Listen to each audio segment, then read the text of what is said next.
À Limoges se trouve un bâtiment qui semble avoir été déposé là par des Martiens.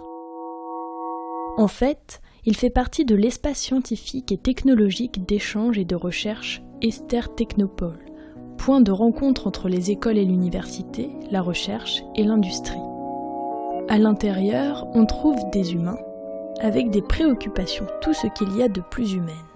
Moi, si vous voulez, dans un premier temps, j'ai choisi un sujet de thèse qui m'intéressait. Ça tournait autour de la construction de revêtements multicouches, c'est-à-dire un espèce de matériau composite pour améliorer la résistance à l'usure de pièces mécaniques et réduire les frottements. Donc on a travaillé en particulier sur des produits qui s'appellent des revêtements carbone amorphes ou DLC. Littéralement, c'est un revêtement carbone comme du diamant. Le tout, c'était de mettre ce matériau en forme et de pouvoir réaliser un revêtement qui tienne sur le substrat. Bon, moi, ce que j'ai fait avec le soutien du laboratoire, l'accompagnement scientifique de l'équipe pendant 3 années, on va dire. Et ce qui se passe, c'est que finalement, on a eu des résultats, des industriels sont venus nous voir, et c'est de là qu'est né et parti Sorevi. Sorevi est une entreprise industrielle spécialisée dans le traitement de surface. Le cœur de l'activité de l'entreprise se résume en 3 lettres. DLC. En fait, DLC, c'est quoi? C'est à une échelle microscopique, un mélange intime de carbone plus composés hydrogénés qui se marient pour conférer des propriétés d'extrême dureté, celles du diamant, et des propriétés de glissement et d'amélioration des coefficients de friction qui sont celles du graphite. Donc cette petite couche noire que vous voyez ici, je dis petite couche car elle est vraiment de très faible épaisseur, on parle de 1,5 microns, 2 microns maxi. En 2 microns, on atteint une dureté extrême, très favorable, notamment dans des utilisations d'endurance, puisqu'on va résister plus longtemps, donc conférer une meilleure durée de vie aux pièces qui sont traitées. Et en même temps qu'on améliore la dureté, on va baisser d'un ordre de grandeur carrément le coefficient de frottement grâce à notre couche de DLC. Au niveau des applications, ensuite, il est évident qu'on va intéresser tous les gens qui cherchent à faire tourner les choses relativement vite, à les faire tourner relativement longtemps. Donc on va intéresser surtout les gens qui font notamment des applications mécaniques. Aujourd'hui, certains moteurs, si on parle de compétition, on va monter sur les 15 000, 18 000 tours minutes. Seul le DLC permet d'atteindre l'enveloppe de performance requise pour tourner à des vitesses pareilles. Donc on parle de l'automobile, mais on peut parler d'autres applications également. On peut parler de tout ce qui est injection plastique pour l'alimentaire, des bouteilles, de la paroi mince. Où là, on va voir des gains assez considérables. On parle notamment aujourd'hui de réduire les émissions de CO2 en optimisant les moteurs, en diminuant la résistance au frottement. Notre DLC permet de contribuer à ces enjeux majeurs pour le futur. Et comment est-ce que ça se fait? Comment on fait le DLC?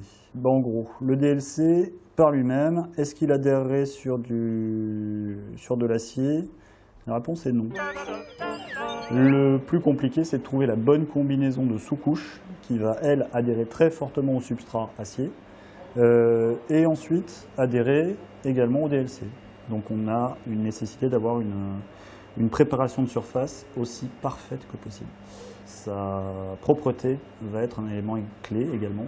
Ensuite, une fois que ces pièces ont été nettoyées, elles sont préparées, montées sur des outillages qui permettent de les mettre dans les machines. Et donc là, il va falloir exposer la pièce sous toutes ses coutures. Les couches successives sont appliquées selon différentes techniques. Les métaux sont attaqués à l'aide d'un arc, d'un canon à électrons ou d'une très forte température pour être vaporisés.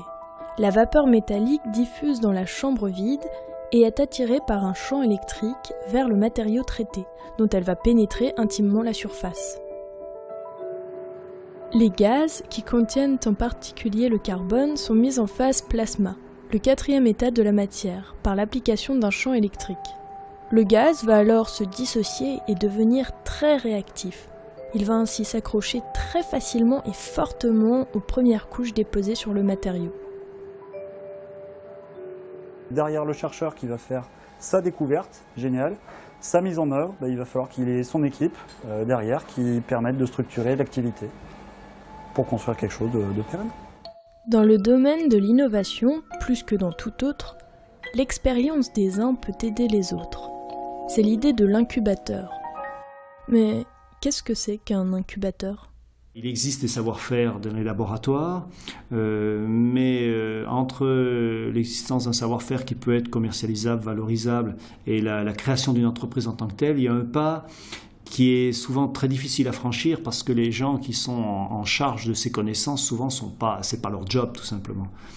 Et donc le but de l'incubateur, c'est de pouvoir soutenir la création d'entreprises pouvant valoriser des savoir-faire issus des laboratoires.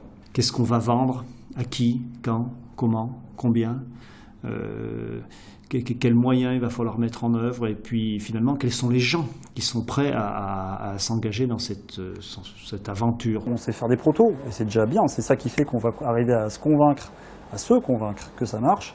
Et si on veut convaincre un client, si on veut ensuite convaincre plusieurs clients que ça fait un business, il faut que ça puisse marcher de manière répétable, à un coût raisonnable, et puis que ça marche tous les jours.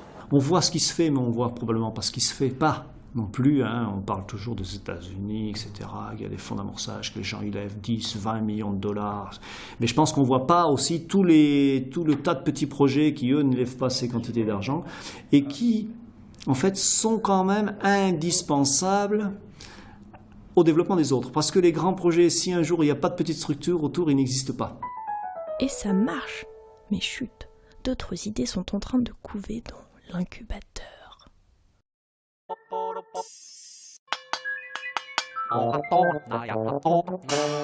YouTube